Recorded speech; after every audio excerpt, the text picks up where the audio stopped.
আসসালামু আলাইকুম। ঘরোয়া পদ্ধতিতে যেভাবে আপনারা রসুন সংরক্ষণ করে রাখবেন, যেটা আপনার অনেক দিন পর্যন্ত এই রসুনটা আসলে রেখে খাওয়া যাবে। তো অল্প কিছু আমরা রসুন লাগাইছিলাম, সেই রসুনগুলো ওঠানোর কিন্তু ভিডিও ইতিমধ্যে আমার ইউটিউব চ্যানেলে কিন্তু আপলোড দেওয়া আছে, সেখান থেকে দেখে নিতে পারেন। এই রসুনগুলো কিন্তু আমি 3 থেকে 4 দিন ধরে কিন্তু রোদে শুকাইতে দিচ্ছি। আর এই যে দেখতে পাচ্ছেন এখানে কিন্তু বেনি করা আছে, এই বেনি করা কিন্তু আপনাদের সুবিধার্থের জন্য আমি কিন্তু স্ক্রিনে দিয়ে দিচ্ছি যে কিভাবে আমরা এই রসুনের যে বেনিগুলো আছে সেগুলো কিভাবে করেছি, সেটি কিন্তু আসলে আপনাদেরকে দেখানোর চেষ্টা করতেছি। স্ক্রিনে দিয়ে দিছি, সেখান থেকে আপনারা দেখে নিন।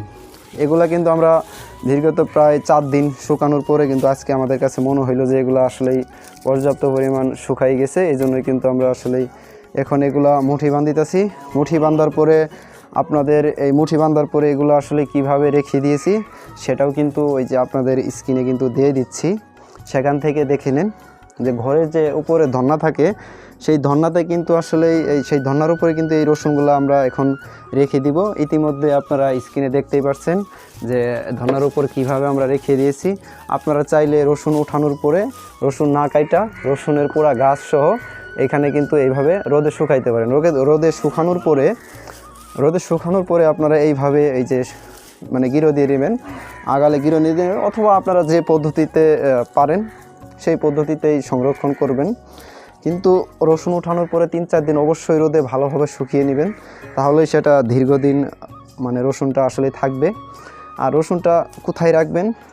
রসুনটা আমরা মূলত ঘরে যে মাচা থাকে ধান চাল রাখার জন্য, সেই মাচার উপর যে ধন্না থাকে ঘরে, সেই ধন্নার উপরে কিন্তু আমরা ঝোলায় রাখবো, এবং কি ঝোলায় রাখছি ইতিমধ্যে আপনারা এই স্ক্রিনে দেখতে পারতেছেন। তো এই পদ্ধতিতেই আসলে রসুন সংরক্ষণ করতে পারেন।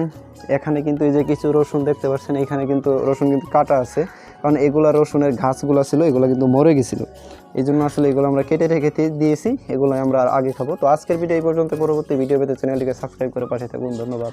আল্লাহ হাফেজ।